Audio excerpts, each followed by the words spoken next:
Les extraterrestres et l'armée. La liste des menaces qui pèsent sur l'humanité est longue.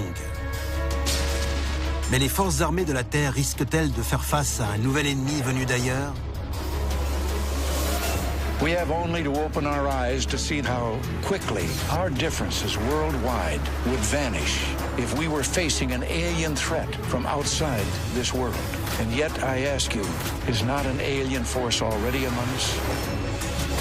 Des combats d'ovnis dans le ciel aux agressions extraterrestres contre les armes les plus puissantes de notre planète, vous allez découvrir des documents militaires qui pourraient prouver que les gouvernements des 4 coins de la planète se préparent depuis longtemps au prochain grand conflit mondial, une guerre intergalactique.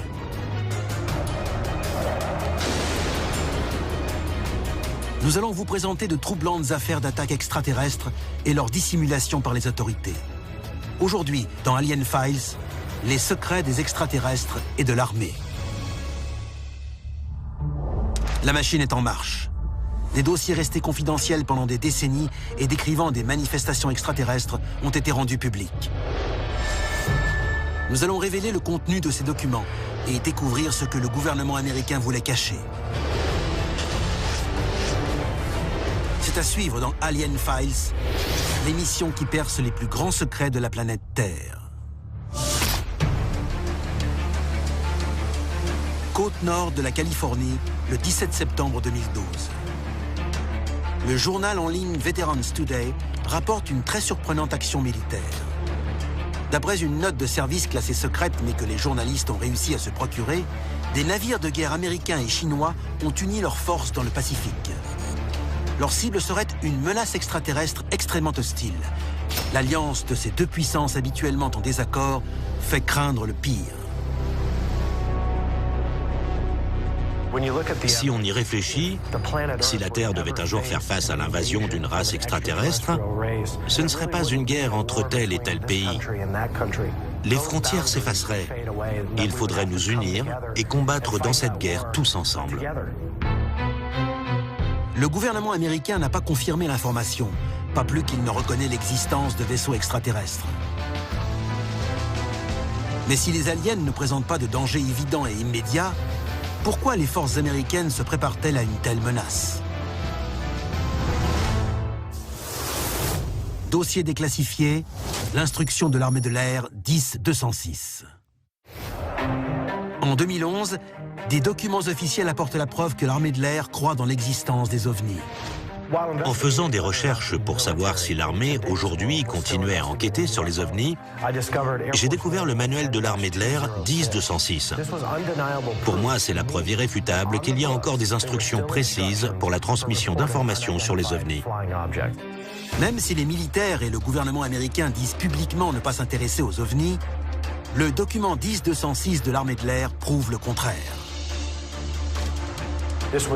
Ce n'est pas un manuel des années 1960 ou 70. On dispose désormais de la preuve irréfutable que l'armée enquête encore activement sur les ovnis. C'est très très important, car ça contredit complètement ce que l'armée veut nous faire croire.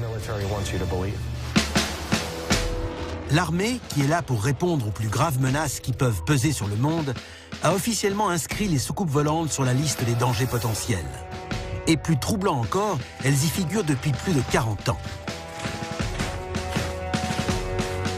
En 1968, les élèves officiers de l'école de l'armée de l'air de Colorado Springs se voient remettre un manuel intitulé « Introduction à la science spatiale ».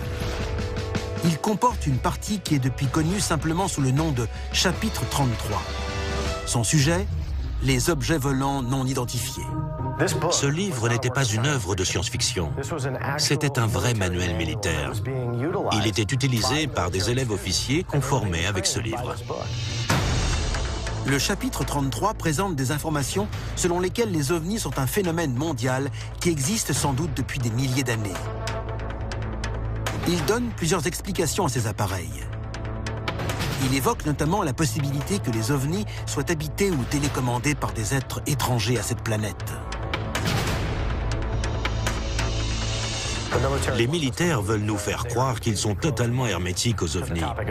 Mais ce manuel montre qu'ils sont un peu plus sensibles à cette question qu'ils ne le disent. Les pages de ce document de l'armée de l'air sont-elles la preuve de ce à quoi les militaires se préparent dans le plus grand secret?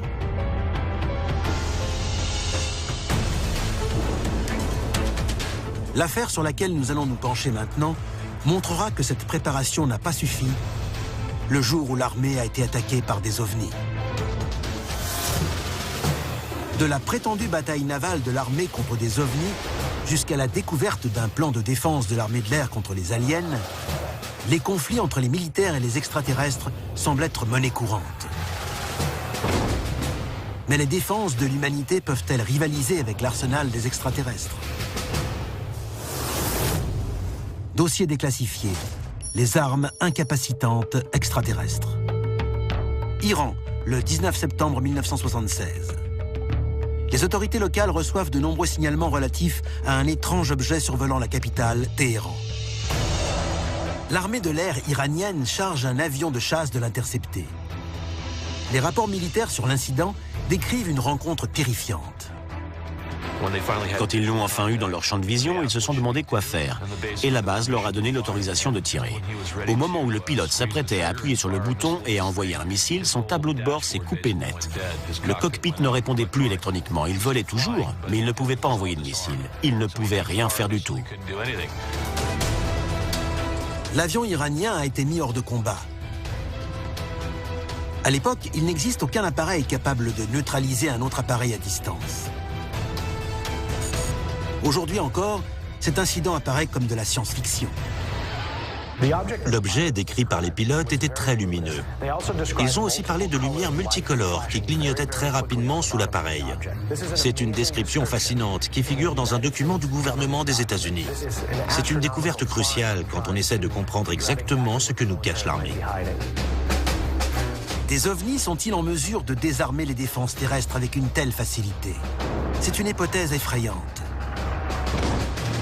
Mais l'incident de Téhéran n'est pas une première. À l'époque, d'autres vaisseaux extraterrestres ont déjà neutralisé nos systèmes de défense. 16 mars 1967, les Américains ont les yeux rivés sur la guerre du Vietnam. Pendant ce temps, un scénario terrifiant est en train de se dérouler sous leur nez. 10 têtes nucléaires de la base de l'armée de l'air de Malmstrom, dans le Montana, sont parfaitement opérationnelles et prêtes à être lancées. Le capitaine Robert Salas travaille à 18 mètres sous terre, au sein du 490e groupe de missiles stratégiques, quand il reçoit un appel de la surface. Un objet volant non identifié survole la base. De nombreux membres de l'armée ont vu cet objet voler juste au-dessus d'un silo de lancement qui abritait 10 têtes nucléaires. L'instant d'après, les 10 têtes nucléaires se retrouvent désamorcées, complètement inopérantes. Dans le rapport officiel de l'incident, ils reconnaissent que plusieurs membres de l'armée ont vu un ovni ou des ovnis au-dessus de la base. Mais il est dit aussi qu'il n'y a aucune explication raisonnable à l'arrêt du silo. Si ce rapport est vrai, et qu'il y a effectivement un lien entre la présence de l'OVNI et l'arrêt du silo, quelle conclusion doit-on en tirer sur les armes les plus dangereuses de notre arsenal militaire? L'incident de Malmstrom montre que des ovnis peuvent neutraliser les armes terrestres les plus dévastatrices sans aucun effort. 15 ans plus tard, ils joueront une nouvelle fois avec nos armes nucléaires. Mais cette fois, au lieu de les désactiver, ils feront risquer à l'humanité une catastrophe planétaire. Dossier déclassifié, l'incident ukrainien. 1982. La guerre froide entre les États-Unis et l'Union soviétique est à son paroxysme. Les sites nucléaires des deux camps sont constamment en état d'alerte. Le soir du 4 octobre, de nombreux témoins disent avoir vu d'étranges lumières dans le ciel, au-dessus de la base des missiles nucléaires à longue portée d'Uzovo. Ces lumières dansent dans le ciel quand tout à coup, le spectacle prend une tournure terrifiante. Sous terre, dans le silo, les tableaux de bord se mettent à marcher tout seuls. Les missiles sont prêts à être lancés. Pendant 15 interminables secondes, le personnel de la base regarde, impuissant, le monde se préparer à un Armageddon. Mais alors, aussi soudainement que les missiles ont été armés, les machines s'arrêtent. Et dehors, les mystérieuses lumières ont disparu. Si ces rencontres du troisième type entre des ovnis et les armées du monde entier sont si nombreuses, pourquoi nous cache-t-on la vérité? Je pense que si l'armée réussissait à s'emparer ou à recevoir une technologie extraterrestre, elle ne voudrait surtout pas que ça s'ébruite. Je ne vois que deux explications. La première, c'est qu'ils ne veulent pas semer la panique et risquer que les gens essaient d'abattre ces ovnis eux-mêmes. Et la seconde, c'est qu'ils veulent garder cette technologie pour eux. Tout au long du XXe siècle, des armées des quatre coins du globe ont été victimes d'étranges expériences avec des ovnis qui défient toute explication. Et la fréquence de ces rencontres augmente à un rythme inquiétant. Mais où est-ce que tous ces phénomènes ont-ils commencé? Peut-on dater un premier incident? Los Angeles, le 24 février 1942. L'Amérique vient de prendre part à la Seconde Guerre mondiale et des milliers de personnes sont réveillées en pleine nuit alors que l'armée tire plus de 1400 projectiles anti-aériens sur ce qui semble être, d'après les photos prises ce soir-là, un objet volant non identifié. Mais les militaires ont une toute autre explication. L'armée américaine a déclaré qu'il s'agissait simplement d'un ballon-sonde et aucune information n'a jamais filtré. Ces incidents se poursuivront au fil des années, avec notamment un événement particulièrement marquant, la découverte par l'armée américaine d'un appareil extraterrestre accidenté à Roswell, au Nouveau-Mexique.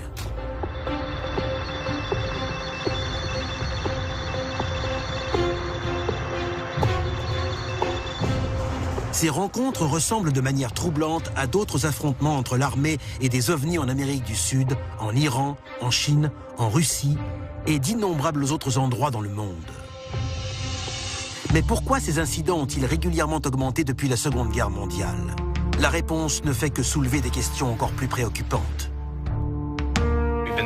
L'armée dépense des milliards pour améliorer notre technologie. Et ça ne fait que 10 ou 20 ans qu'on est en mesure de recueillir des preuves de l'existence de ces ovnis. Et même, d'après certains, d'engager le combat avec eux. Mais peut-être que la vraie question est de savoir d'où vient cette technologie au départ. Dossier déclassifié, les soucoupes volantes américaines. Officiellement, le gouvernement américain n'a jamais reconnu avoir récupéré un ovni ou faire des recherches sur un engin spatial extraterrestre pour développer des armes. Mais de nouveaux éléments prouvent peut-être le contraire. Beaucoup des documents rendus publics aujourd'hui font état d'une technologie avancée et de la construction par l'armée d'engins qui ne peuvent pas être décrits autrement que comme des soucoupes volantes. En 2012, des dossiers déclassifiés issus des archives américaines dévoilent les schémas d'un prototype secret de l'armée de l'air connu sous le nom de projet 1794. Une soucoupe volante capable de décoller et d'atterrir verticalement. Si on avait effectivement construit le 1794, on serait face au premier appareil capable de rivaliser avec des ovnis. Les croquis indiquent qu'il serait en mesure de se déplacer à 4100 km/h et aussi de tirer dans la stratosphère. Il aurait été capable de relier New York à Miami en seulement 24 minutes. Mais le projet 1794 n'est pas un cas isolé. D'autres croquis, comme ceux du projet Silverbug, figurent également dans les dossiers de l'armée. D'autres, comme l'Avrocar, ont été testés et la vidéo de ces essais a été rendue publique. Imaginez la puissance et la technologie dont notre armée aurait pu disposer si le projet 1794 avait vu le jour. Il n'avait pas besoin de piste. On pouvait le garer dans une installation souterraine avec une petite ouverture d'où il pouvait décoller directement pour aller au combat. C'est une technologie à laquelle l'armée aspirait à l'époque, mais aussi certainement encore aujourd'hui. Certains pensent que la conception de ces soucoupes volantes a été inspirée par un avion nazi qui était capable de décoller des pistes criblées de trous d'obus pendant la Seconde Guerre mondiale. Mais ces engins militaires aux allures d'ovnis pourraient-ils être d'origine extraterrestre? On distingue encore l'influence des soucoupes volantes et des ovnis dans la technologie militaire actuelle. En fait, les civils qui ont eu l'occasion de voir ces appareils transportés sur l'autoroute ou testés disent que ce sont des ovnis. What does it look like? A UFO? I mean, I don't really know. I don't see too many UFOs in the regular I mean, does it look like a spaceship? Yeah. Que ce soit la technologie furtive ou les armes soniques, tout ça peut parfaitement provenir de connaissances extraterrestres. La vraie question, c'est de savoir si notre armée essaie de nous protéger contre d'autres humains ou contre une menace extraterrestre. Est-il possible que l'armée américaine se prépare à repousser une attaque extraterrestre? I ask you, is not an alien force already among us? De nombreux leaders politiques ont évoqué la possibilité d'une présence extraterrestre sur Terre. Parmi eux, Paul Hellyer, ancien ministre canadien de la Défense. Étant donné les fonctions qu'il a exercées, il est très bien placé pour parler de la présence extraterrestre. Il a récemment déclaré « La réalité, c'est que les extraterrestres ont rendu visite à la Terre pendant des décennies, voire des millénaires, et qu'ils ont largement contribué à nos connaissances. » Ce membre du gouvernement connaît-il également la vérité concernant un risque de conflit militaire avec une race extraterrestre? Paul Hellyer a aussi divulgué des informations concernant les États-Unis, selon lesquelles les Américains se prépareraient à une grande guerre des mondes.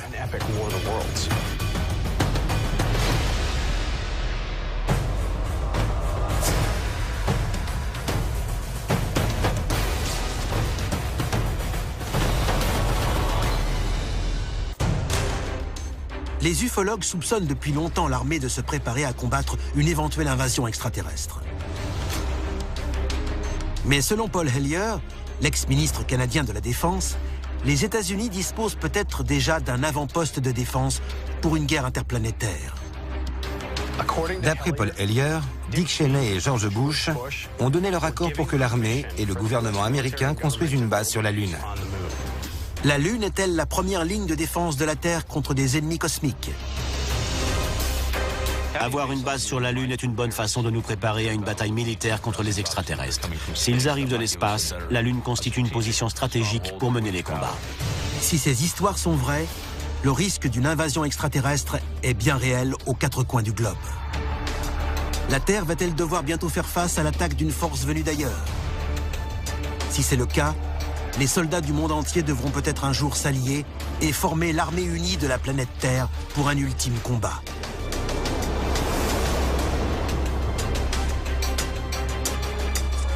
C'était Alien Files, l'émission qui perce les plus grands secrets de la planète Terre.